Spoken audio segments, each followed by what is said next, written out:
오늘 저는 10배 영향력, 100배 축복이라는 제목으로 은혜를 나누겠습니다.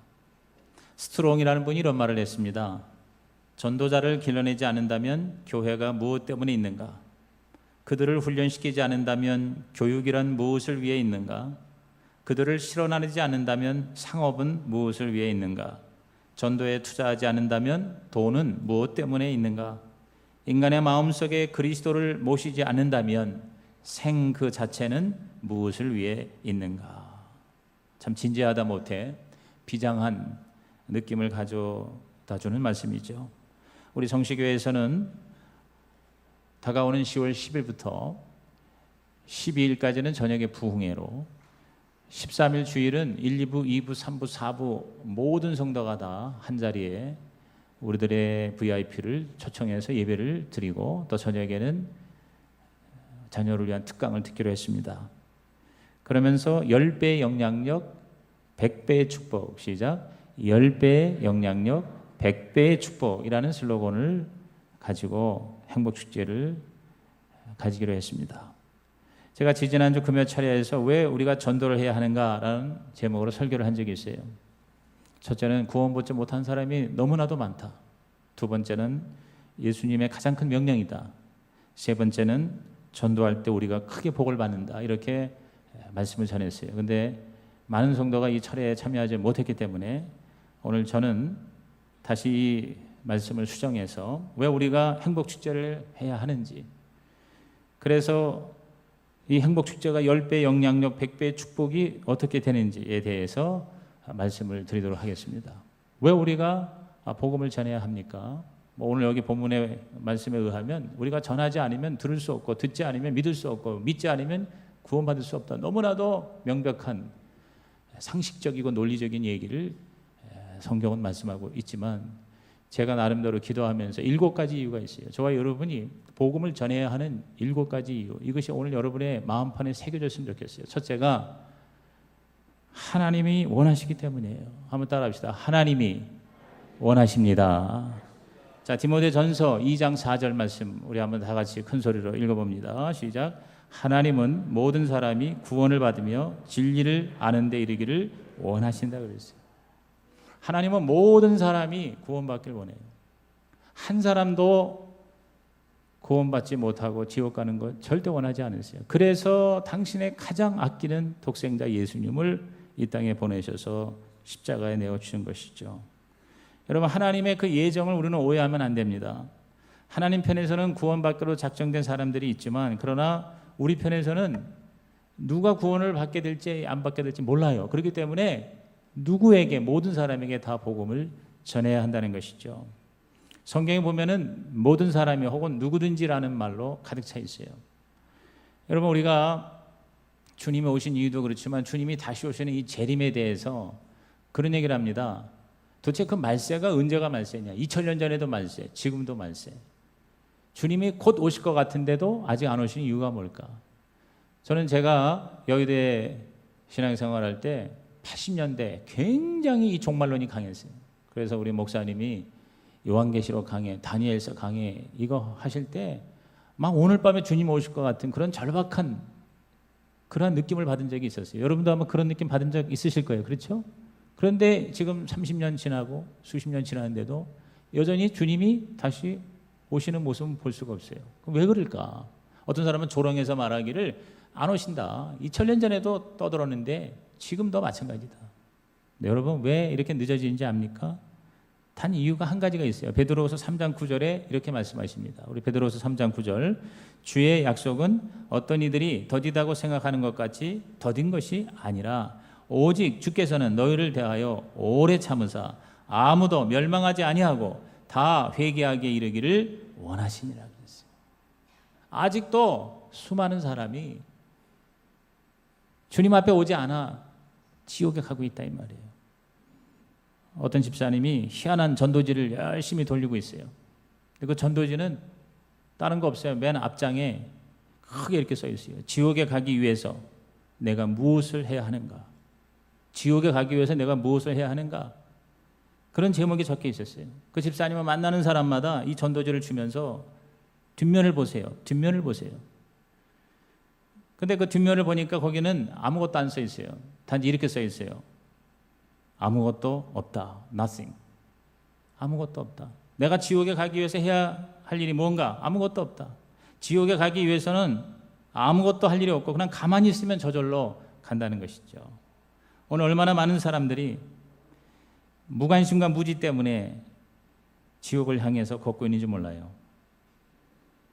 여러분, 이 지옥에 대한 얘기를 하면 굉장히 부담스럽습니다. 그런데 여러분, 지옥은 반드시 있어요. 성경에서 있다고 얘기하기 때문에 있기도 하지만 사람들은 어떤 무의식 가운데 또는 잠재의식 가운데 여러분 죽음에 대한 또 그 죽음 이후의 사후세계에 대한 그리고 지옥에 대한 두려움과 공포를 가지고 있습니다. 그것이 그 영혼을 지배하고 있어요. 지옥이라는 그 어떤 말이나 또 그 개념이 있다는 게 뭐냐면 그것이 실제로 존재하고 있다는 것을 우리에게 암시해주고 있는 것입니다. 그런데 많은 사람들이 거기에 대해서 관심을 못 갖고 있어요. 진정한 관심을 못 갖고 있어요. 어떤 노후 대책이나 또 보험이나 이런 거는 관심을 많이 갖고 있지만 오래 살고 또 노후에 잘 사는 것에 대해서는 그렇게 관심이 있으면서 그 죽은 다음에 after life, 즉 내가 죽은 다음에 이후의 삶에 대해서는 많은 사람들이 알지 못하는 거예요. 그들에게 가장 중요한 것을 깨닫게 하는 것. 이것이 바로 복음 전파죠. 여러분, 이 세상의 마지막은 언제 오느냐? 뭐 전쟁과 기근과 난리의 소문이 많이 있습니다. 그러나 가장 확실한 사인이 있습니다. 거기에 대해서 예수님이 직접 말씀하셨어요. 마태복음 24장 14절입니다. 다 같이 시작. 이 천국 복음이 모든 민족에게 증언되기 위하여 온 세상에 전파되리니 그제야 끝이 오리라 그랬어요. 모든 민족에게 복음이 전파될 때 올 것이다. 지난 한 반세기 동안에 선교 분야에서는 어디다가 집중적으로 선교를 했느냐 하면 복음이 전파되지 않은 종족 한 2천여 종족이 있어요. 그걸 영어로 unreached people이라고 그래요. 미전도 종족. 근데 그 미전도 종족이 주로 어디에 사냐면 북위 40도에서 10도 사이 그 지역에 몰려 있어요. 그래서 그 유명한 1040 window라는 게 있어요. 10-40 창문. 10-40 창문이라는 게 뭐냐면 북위 10도에서 40도 사이에 있는 나라들 그 지역에 있는 종족들이 거의 미전도 종족이다. 그래서 그들을 집중적으로 복음을 전해야 된다 하는 전략이 10-40 창문 전략이에요. 네, 여러분, 그 2천여 종족 중에 거의 90%가 지금 복음이 전파됐어요. 극히 얼마 안 남았어요. 복음이 일단 전파가 되면 그것을 내가 받아들이냐 안 받아들이냐는 그 본인들의 선택에 달려 있어요. 전하는 자에게 책임이 없어요. 그런데 끝까지 복음이 다 전파되면 주님이 오시리라. 제가 볼 때는 얼마 안 남았습니다만 아직도 개인적으로 정확하게 복음을 듣지 못한 사람들이 있습니다. 그들에게 복음이 전파될 때 주께서 다시 오시고 천국이 우리 가운데 임하게 될 줄로 믿는 것입니다. 하나님이 원하시는 거예요. 그걸 늦추시는 거예요. 두 번째로 왜 우리가 복음을 전해야 되느냐? 그것은 바로 예수님의 명령이기 때문입니다. 따라합시다. 예수님의 명령이다.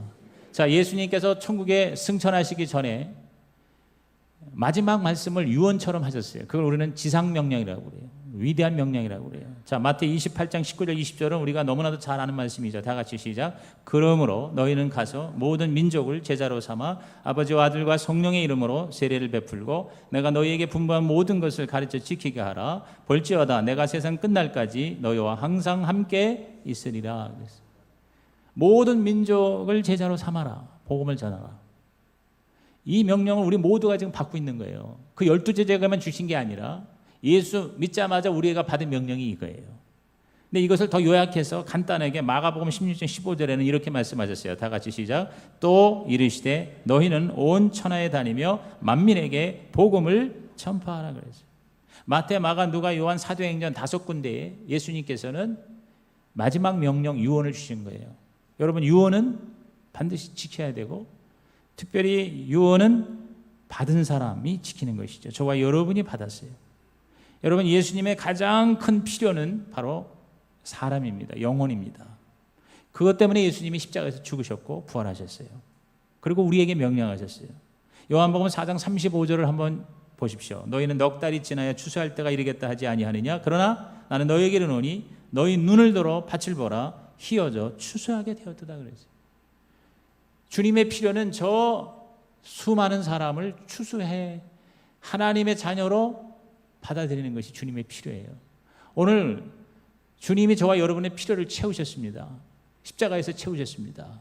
죄를 사해 주시고 이 삶의 진정한 가치를 알게 하시고 이 땅에서 주의 영광을 위해서 열심히 살다가 천국에 들어가는 영생을 우리에게 주셨습니다. 믿으시면 아멘 하시기 바랍니다. 이것은 하나님이 우리의 가장 중요하고 가장 큰 필요를 채워 주신 거예요. 근데 이제 우리가 주님의 필요를 채워드릴 필요가 있다는 것이죠. 근데 오늘날 실제로 지속적으로 복음 전파에 관심이 있고 복음을 전하는 사람은 2%에 불과하고 98%의 크리스찬은 거의 복음 전파에 참여하고 있지 않다고 합니다. 통계상 그렇게 나와 있어요. 오늘 하루도 20만 명이 매일 죽고 있어요. 근데 그 중에 약 60% 이상이 70% 가까운 사람들이 복음을 듣지 못한 채 죽어가고 있어요. 다시 말해서 구원 못 받고 지옥으로 떨어지고 있는 것이죠. 이것을 안타깝게 여긴 주님이 저와 여러분에게 진짜 거듭난 구원받은 자에게 본능적으로 주신 명령이 있는데 그것은 바로 뭐냐? 그들에게 복음을 전하라는 거죠. 오늘 이 주님의 명령이기 때문에 우리는 행복축제를 하는 겁니다. 세 번째로 왜 우리가 복음을 전해야 되느냐? 성령님이 오신 이유이기 때문입니다. 자, 사도행전 1장 8절은 너무나도 유명해서 우리가 다 암송하고 있는 구절인데 다 같이 읽습니다. 시작. 오직 성령이 너희에게 임하시면 너희가 권능을 받고 예루살렘과 온 유대와 사마리아와 땅 끝까지 이르러 내 증인이 되리라 하시니라 그랬어요. 따라합시다. 성령이 임하시면 증인이 되리라 그랬어요. 여러분, 성령 받은 최대의 증거는 무엇입니까? 우리 순복음교회에서는 주로 방언을 얘기하는데 방언이 아니에요. 방언은 증거라기보다는 표적입니다. 그것도 initial evidence, 즉 최초의 표적이에요. 진짜 그 사람이 성령으로 충만한 사람, 성령 받은 사람이라면 존재 자체가 뭐냐? 증인이 되는 거예요. 자, 우리가 예수 믿고 구원받아서 하나님의 자녀가 되잖아요. 이 자녀가 1단계입니다. 자녀만 될 뿐만 아니라 우리 존재 자체가 이제는 증인이 되는 거예요. 이게 성령 받는 거예요. 그래서 예수 믿고 자녀 되고 성령 받고 증인 된다. 이렇게 요약할 수가 있어요. 우리는 6월절 체험이 필요해요. 그것이 바로 자녀 되는 거예요. 죄사함 받아 아버지 앞에 자녀가 되는 거예요. 그 다음에 두 번째가 오순절 체험이 필요해요. 이 오순절이 바로 뭐냐? 이것은 권능 받아 증인이 되는 거예요. 이 두 가지가 우리에게 가장 중요한 하나님과의 만남입니다. 한번 따라 합시다. 예수 믿고 자녀되고 성령 받고 증인 된다. 여러분 간단합니다. 그러니까 여러분이 이 두 가지가 확실하기 바랍니다. 자, 예수 믿고 자녀되는 건 내가 구원받는 거예요. 구원의 확신이 있어야 돼요. 내가 천국 가야 돼요. 근데 성령 받는 거는 내가 구원받게 받는 게 아니라 남을 구원하기 위하여 하나님이 나를 쓰시겠다는 거예요. 그래서 영어로 그런 말이 있어요. saved to save라는 말이 있어요. 다시 말해서 남을 구원하기 위해서 내가 구원받았다 그 말이에요. 오늘 여러분이 성령 받는다는 건 뭐 굉장한 나에게 이상한 체험이 있고 신비로운 경험이 되고 기분이 좋고 그 다음에 내가 뭘 가지고 휘두르는 어떤 대단한 능력을 받는다. 나 중심이 아닙니다. 여러분, 성령 받는다는 것은 일종의 소명입니다. 하나님으로부터 부름을 받는 거예요. 증인으로 하나님이 불러주시는 거예요. 그러므로 우리의 정체가 우리의 사명을 결정합니다. 저와 여러분이 내가 누구냐 하는 것이 내가 무엇을 할 것인가를 결정하는 거예요. 여러분, 내가 목사다 그러면 목사라는 정체성이 확실하면 나는 목회에 전념을 해야 돼요. 그렇죠? 여러분이 증인이다 그러면 증인의 할 일을 해야 되는 게 증인이죠. 그렇죠? 오늘 저와 여러분은요, 예수 믿고 왜 더 사는지 그건 증인이에요. 여러분, 제일 좋은 거는 나만 위해서 생각한다면 예수 믿자마자 바로 천국 가는 게 제일 좋습니다. 아멘을 안 하는 거 보니까 다 가기 싫은 거예요. 그렇죠? 더 살고 싶어요. 근데 사실 이 세상에서 내가 아무리 복받고 아무리 잘 살아도 천국보다 더 좋을 수는 없습니다. 논리적으로도 상식적으로도 그것은 여러분이 동의할 수 있을 거예요. 그러면 예수 믿자마자 바로 천국 가는 게 더 이상 고생할 것도 없고 더 이상 상처받을 것도 없고 더 이상 괴로울 것도 없어. 그럼 바로 천국 가면 제일 좋아. 근데 문제는 뭐냐면 그건 나만 위한 거라 이 말이에요. 나에게 상급이 없다 이 말이에요. 내가 남을 도와줄, 남을 섬길 기회를 전혀 잃어버리는 거죠. 우리가 더 사는 이유는 증인의 삶을 사는 거예요. 증인의 삶을 사는 거예요. 그래서 우리는 복음을 전해야 된다. 네 번째로 왜 우리가 전도해야 하는가? 왜 우리가 행복축제라고 해서 이렇게 교회적으로 자꾸 복음을 전하고 영혼을 구원하고 태신자를 품으라고 하느냐? 성경이 기록된 목적이 그것입니다. 요한복음 20장 31절에 보면은 예수님께서 성경을 기록한 목적에 대해서 이렇게 얘기합니다. 우리 다 같이 읽습니다. 시작. 오직 이것을 기록함은 너희로 예수께서 하나님의 아들 그리스도이심을 믿게 하려 함이요 또 너희로 믿고 그 이름을 힘입어 생명을 얻게 하려 함이라 그랬어요. 여러분, 이 성경이 우리에게 주어진 목적이 뭐냐? 단지 삼국지 읽듯이 읽고 스토리를 우리들이 재밌어 하기 위해서 합니까? 성경 공부 좋아요. 근데 성경 공부 자체는 의미가 없어요. 성경을 공부하는 목적이 뭐냐? 우선 내가 이것을 잘 읽고 복음을 깨달아 내가 예수 믿고 구원 받아야 돼요. 그리고 그 내가 받은 구원, 내가 만난 예수를 체계적으로 성경으로 잘 우리가 훈련을 받아서 다른 사람에게 가르치기 위해서 우리는 성경을 공부한다. 동의하시면 아멘 하시기 바랍니다. 여러분, 성경에 기록된 목적도 결국 뭐냐? 영혼 구원이라는 거예요. 내 영혼 구원받고 다른 사람 구원받게 하는 것. 이것을 잘 하기 위해서 내가 영적으로 성장하고 훈련받고 지식을 가지고 있어야 된다. 그래서 우리가 성경을 공부하고 성경을 접근하는 것입니다. 이 세상에 어떠한 책도 우리를 구원해 줄 수 없습니다. 그러나 성경을 우리가 공부하거나 가르치면 거기서 구원의 역사가 일어날 줄로 믿습니다. 여러분은 이 성경의 파워를 믿으십니까? 하나님의 말씀으로 죽어가는 영혼이 구원받는 걸 믿으시기를 주의 이름으로 축원합니다. 그리고 다섯 번째, 여러분 왜 우리가 복음을 전해야 됩니까? 교회가 존재하는 이유이기 때문인 것입니다. 자, 사도행전 2장 47절 말씀을 다 같이 큰 소리로 시작. 하나님을 찬미하며 또 온 백성에게 칭송을 받으니 주께서 구원받는 사람을 날마다 더하게 하시니라 그랬어요. 자, 이것은 초대교회 모습입니다. 하나님이 성령을 보내주셔서 교회를 설립하시더니 그 다음부터 그 교회에서 무슨 일을 하느냐? 하나님을 찬미하는 예배죠. 자, 우리가 올해 아름다운 동행, 이게 올해의 슬로건이잖아요. 아름다운 동행, 첫 번째 동행이 뭡니까? 따라합시다. 하나님과 동행하자. 하나님과 동행하는 게 예배입니다. 자, 교회의 첫 번째의 사명은 예배예요. 우리가 모여서 예배를 드리는 거예요. 하나님을 찬양하고 예배하는, 하나님과 동행하는 거예요. 그 다음에 온 백성에게 칭송을 받았다 그랬어요. 이건 뭐야? 이건 사랑입니다. 사랑, 가족과의 동행.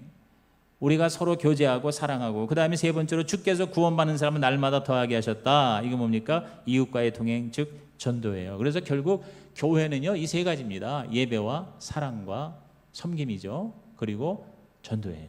이게 바로 교회예요. 이게 바로 교회의 본질이에요. 오늘 저와 여러분이 정말 진정한 교회, 우리 모두가 다 교회가 돼야 되는데 그 교회가 되기 위해서는 뭐냐? 교회의 본질이 바로 복음을 전해서 믿는 자의 숫자가 더 늘어나는 것. 이것이 진짜 교회고 이게 건강한 교회다.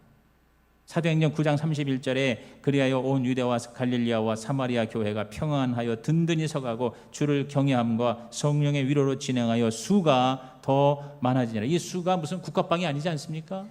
이 숫자가 무슨 단순한 숫자가 아니라 바로 뭡니까? 영혼 구원받은 숫자예요. 그렇죠? 한 영혼, 천하보다 귀한 영혼이 늘어난다는 것은 굉장히 좋은 일이고 그것은 바로 하나님이 가장 원하시는 교회가 설립된 목적이라고 성경은 말씀하고 있습니다. 크게 부흥한 교회 목사님에게 교회 성장의 비결이 무엇이냐고 물었더니 그 목사는 이렇게 대답했다고 그래요. 저는 주일에 설교합니다.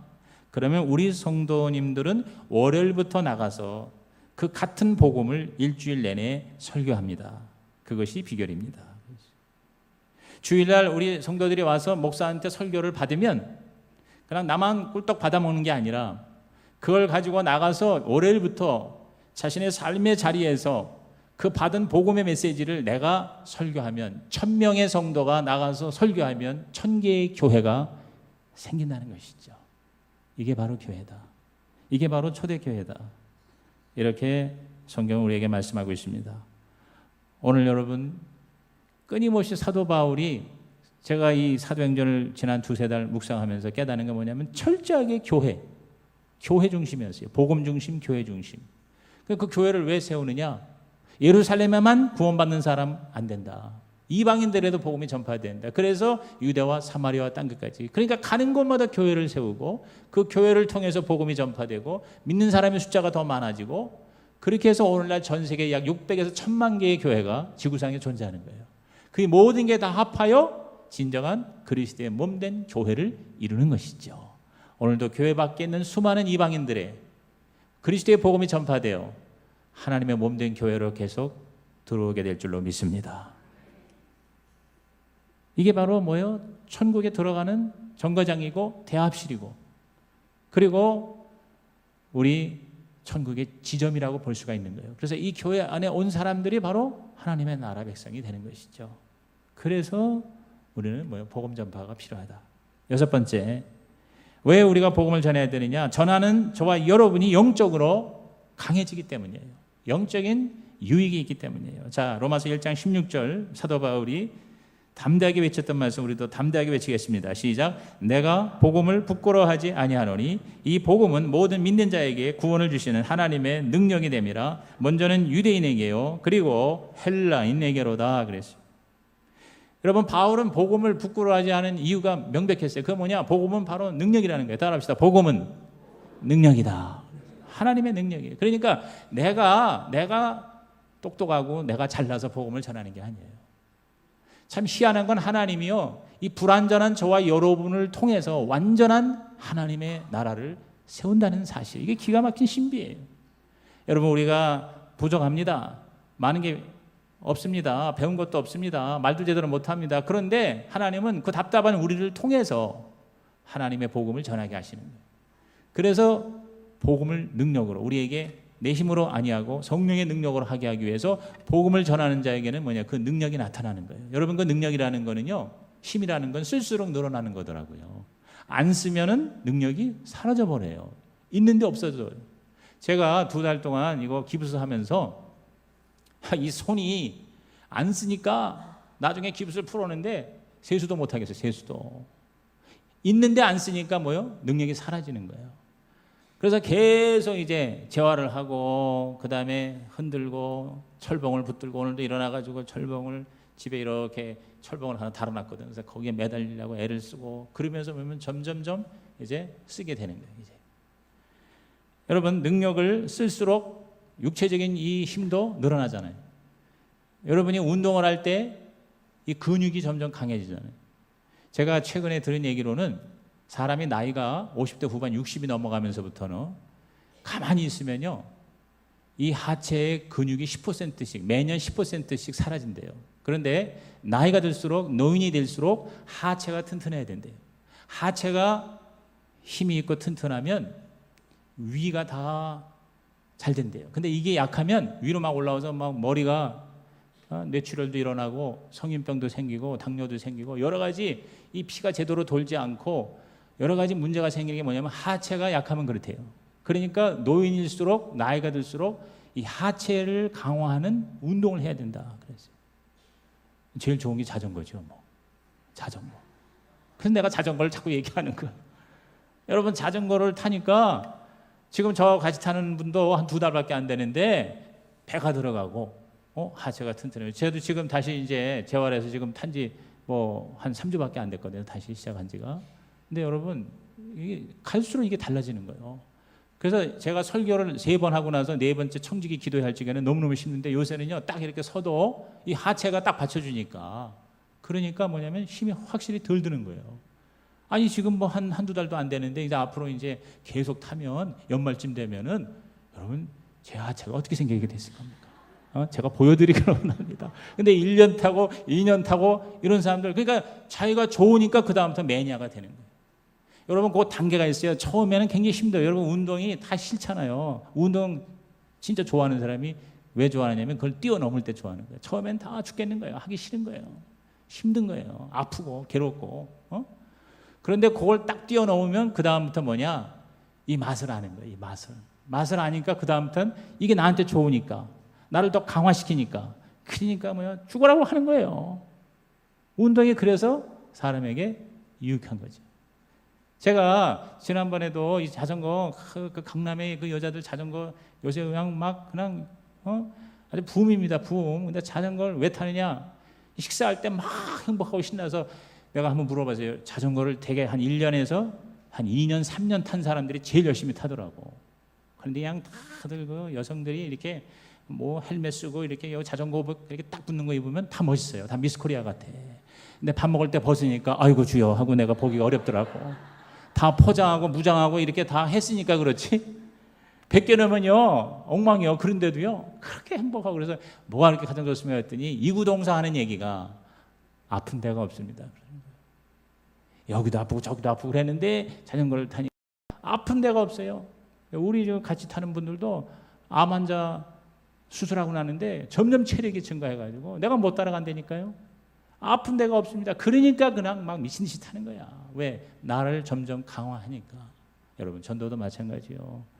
전도가 너무너무 힘들고 부담되고 하기 싫고 전도라는 얘기만 나오면 인상 쓰고 여러분 그걸 뛰어넘어야 된다는 거예요. 그걸 뛰어넘으면 저와 여러분이 영적으로 여러분 강한 자가 되고 성장하고 그래서 그 맛을 알게 돼요. 우리 하나님 앞에 더 멋지게 살아가게 될 줄로 믿으시면 아멘 하시기 바랍니다.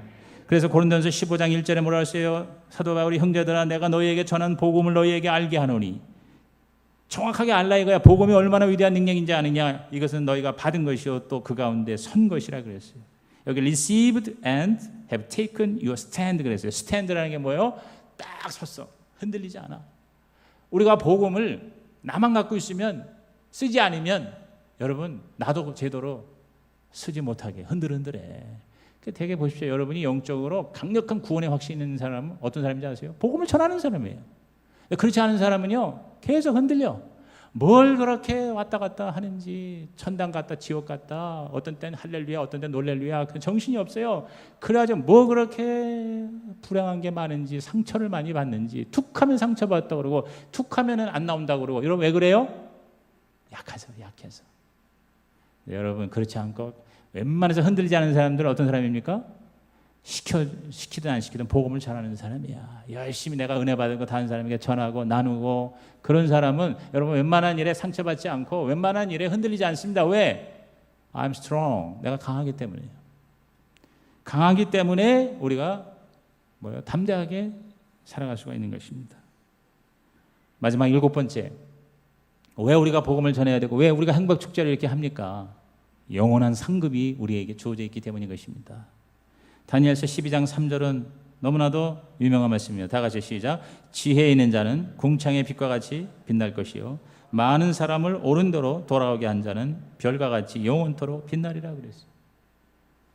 여러분 스타가 연예인이 스타가 아닙니다. 많은 사람을 옳은 대로 돌아오게 한 자 전도자죠. 최고의 진리요 옳은 데가 뭡니까? 바로 하나님의 나라죠. 하나님의 나라 하나님에게로 돌아오게 한 자는 스타가 된다 그 말이에요. 영원토록 빛나리라 그랬어요. 저와 여러분이 하나님 앞에 설 때 정말 위대한 스타가 되기를 주님의 이름으로 축복합니다. 하나님의 가장 기뻐하시는 제물은 이방인의 제물입니다. 여러분이 하나님 앞에 드린 대로 나중에 복 받는데 뭘 드릴 때 최고로 하나님이 갚아주시느냐. 물론 헌금 많이 하면 좋습니다. 봉사 많이 해도 좋아요. 그런데 최고는요 이방인의 제물이에요. 그게 로마서 15장 16절입니다. 다 같이 이 은혜는 곧 나로 이방인을 위하여 그리스도 예수의 일꾼이 되어 하나님의 복음의 제사장 직분을 하게 하사 이방인을 제물로 드리는 것이 성령 안에서 거룩하게 되어 받으실 만하게 하려 하심이라. 오늘 저와 여러분의 정체성은 나의 신분은 따라합시다. 나는 복음의 제사장이다. 여러분 복음의 제사장이라는 말이 최고의 직분이에요.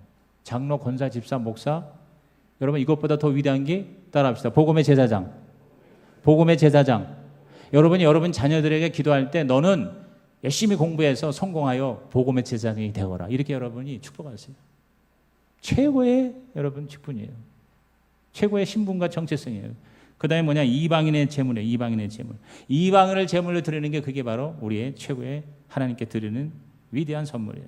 예물이에요. 그러므로 우리는 어떻게 해야 됩니까? 억지로라도 전도해야 돼요. 자, 고린도전서 9장 16절.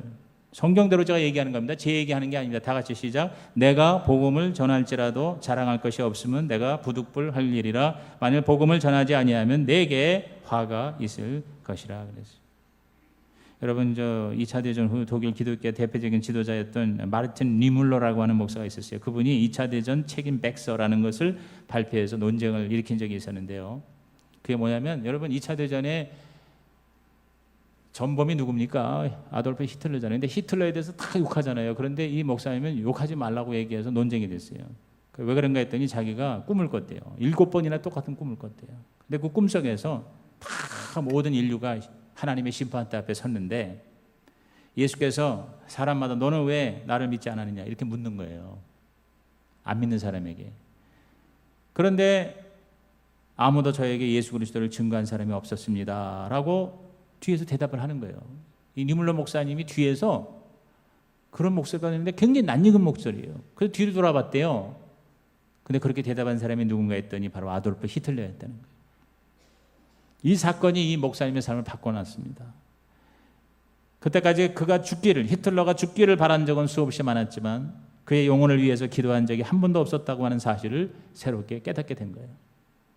그러면서 독일 그리스도인들에게 히틀러에게 복음을 전하기 위해서 진지하게 접근하지 않은 것에 다 책임을 느끼고 회개해야 합니다. 이렇게 얘기를 했다는 것입니다.